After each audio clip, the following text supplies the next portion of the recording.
12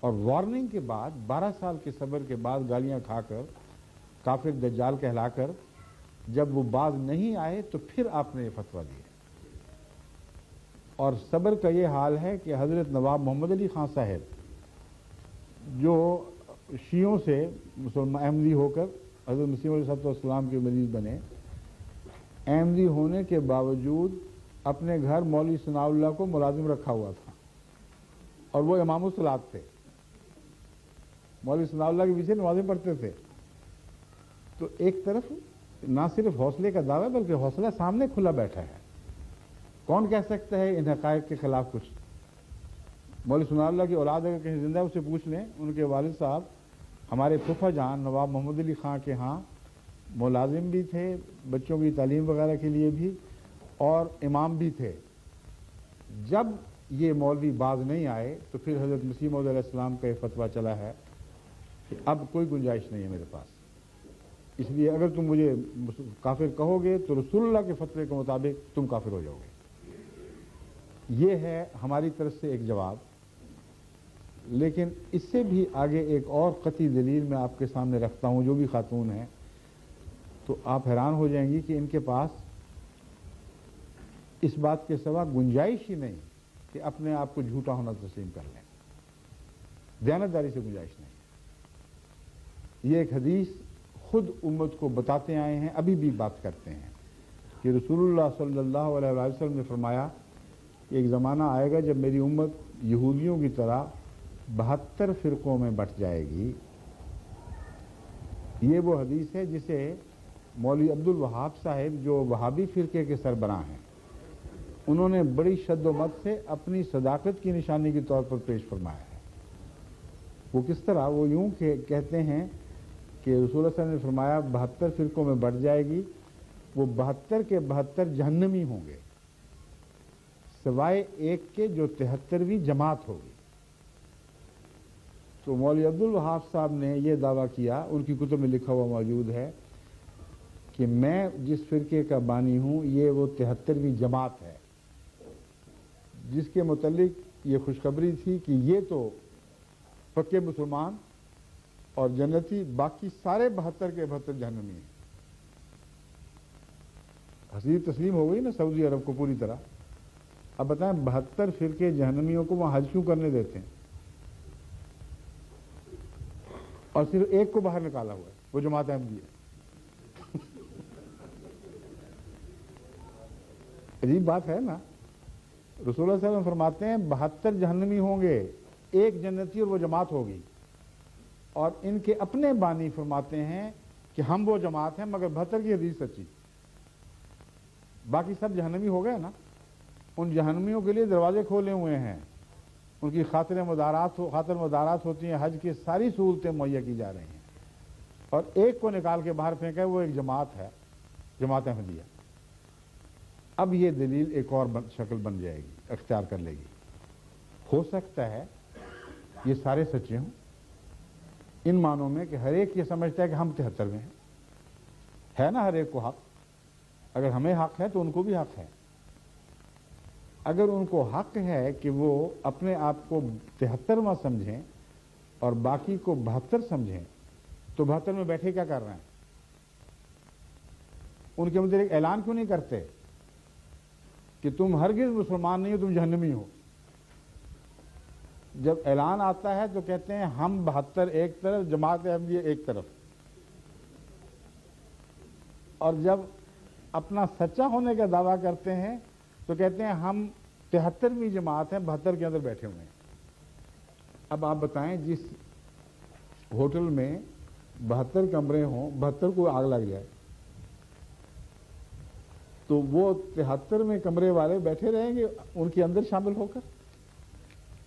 وہ تو ہر آدمی نکلنے کی کوشش کرے گا. رسول اللہ صلی اللہ علیہ وسلم نے آگ لگنے کی بات کی ہے، تو 72 کو آگ لگ گئی یعنی گمراہ ہو گئے. اور یہ ان میں اندر بیٹھے ہوئے فخر سے کہہ رہے ہیں کہ ہم 72 ہی ہیں. تو ان کا ایک دوسرے کے خلاف جماعت احمدیہ کے مقابل پر اجتماع ان کے 72 ہونے پر سواد کر رہا ہے. اور جب 72 کا حصہ ہیں تو فتویٰ رسول اللہ صلی اللہ علیہ وسلم کا چلے گا، ان کا دعویٰ کوئی کام نہیں آئے گا.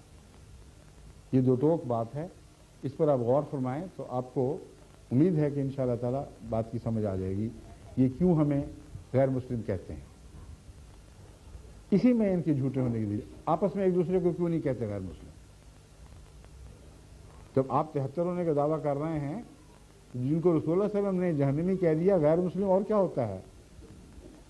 وہ کیوں نہیں کہتے؟ وہاں ان کی آوازیں کوئی دب جاتی ہیں، بزدل ہیں، تقویٰ نہیں ہے، سیاست کرتے ہیں، اس کے سوا کوئی مقصد نہیں۔ شیعوں کے اوپر دیکھیں کیسے کیسے فتوے ہیں جو سنیوں نے لگائے ہیں، شیعوں کے جوابی فتوے بھی بڑے سخت ہیں، مگر وہاں حج میں ان پر کوئی اعتراض نہیں۔ وہابی فرقہ توحید کے نام پر اٹھا تھا اور سارے مزار جو ان کی عزت کی جاتی ان کو مٹا دیا گیا تھا، تمام احترام کی نشانیاں دور کر دی گئیں، لیکن بریلوی وہاں لاکھوں کی تعداد میں آتے ہیں جو داتا دربار کے سامنے بھی سجدے کرتے ہیں، جگہ جگہ پیر بنائے ہوئے ہیں، ان کے درختوں پر ان کے نام کی ٹاکیاں جو ہوتی ہیں، چیتھڑے، وہ لگائے ہوئے نشانی کے طور پر کہ اس پیر سے ہم نے بیٹا مانگا تھا اس نے دے دیا، اس پیر سے نزلہ درست کروایا تھا اس نے درست کر دیا۔ بھرے پڑے ہیں ایسے درخت ہزارے میں جن میں نیلی پیلی ٹلیاں لٹکی ہوئی ہیں، ایسے مشرکوں کو تو وہ اجازت دے دیتے ہیں اور کوئی پرواہ نہیں کرتے۔ سیاست بازی ہے، اس کے سوا کوئی بات ہی کچھ نہیں۔ تو ان کا فتویٰ بھی ویسا جیسا کہ ان کا عمل ہے۔ سمجھیے ہاں اچھا، نوائے وقت انہوں نے مجھے حوالہ دیا، اس وقت میں کہنا چاہتا تھا مگر میرے پاس حوالہ نہیں تھا، اچھا وہ آپ نے دے دیا، میرے ذہن میں یہ تھا۔ جب جماعت احمدیہ کے خلاف یہ فیصلہ ہوا کہ پاکستان کی نیشنل اسمبلی جس میں تمام فرقوں کے نمائندے موجود ہیں، انہوں نے متفق علیہ طور پر یہ فیصلہ کیا ہے کہ یہ سارے مسلمان اور صرف جماعت احمدیہ دائرہ اسلام سے خارج ہے۔ اس فیصلے کا اعلان نوائے وقت لاہور 16 اکتوبر 1974 کو ان الفاظ میں کیا گیا: قادیانی مسئلے کا حل اور چند دلچسپ حقائق۔ اسلامی تاریخ میں اس قدر پورے طور پر کسی اہم مسئلے پر کبھی اجماع نہیں ہوا۔ اس فیصلے کی ایک خاص اہمیت یہ ہے کہ اس پر اجماع امت بالکل صحیح طور پر ہوا۔ اسلام کی ساری تاریخ میں اس قدر پورے طور پر کسی اہم مسئلے پر کبھی اجماع امت نہیں ہوا۔ اجماع امت میں ملک کے سب بڑے سے بڑے علماء دین اور حاملان شرع متین کے علاوہ تمام سیاسی لیڈر اور ہر گروپ کے سیاسی رہنما کما کو متفق ہوئے، اور صوفیاء کرام اور عارفین باللہ برگزیدگان نے تصوف و طریقت کو بھی پورا اتفاق ہوا۔ قادیانی فرقے کو چھوڑ کر جو بھی 72 فرقے مسلمان یہ تان جوڑ گیا، cat is out of bag. اس کے بعد ہنسی آتی ہے دیکھ کے، اتنی بڑی بڑی بنیادیں ایسے دعوے بنائے تمام علماء شرع متین اور صوفیاء بزرگ و کرام، قادیانی فرقے کو چھوڑ کر جو بھی 72 فرقے مسلمانوں کے بتائے جاتے ہیں، سب کے سب اس مسئلہ کے حل پر متفق اور خوش ہیں۔ اب بتائیں اپنا 72 ہونا مان گیا کہ نہیں؟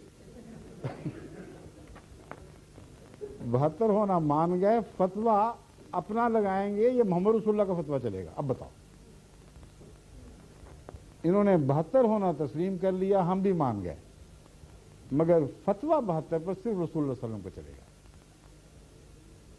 اسی لیے اس فیصلے سے پہلے اس کا حوالہ دے کر اس وقت کے ہمارے امام حضرت خلیفۃ المسیح ثالث نے نیشنل اسمبلی میں بیٹھ کر ان کو مطلبہ کیا تھا کہ دیکھو تم نے خدا کے نام پر یہ حکومت لی ہے، محمد رسول اللہ صلی اللہ علیہ وسلم کے کلمہ پڑھ کے یہ حکومت لی ہے، تم اجتماعی طور پر حضور اکرم کے فیصلے کے خلاف بغاوت نہ کرو۔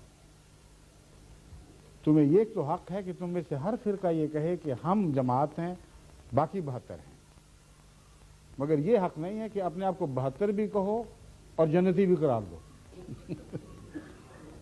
یہ وارننگ سن کر پھر یہ اعلان ہوا ہے۔ اب آپ فیصلہ فرما لیں خود ہی. چلیں جی.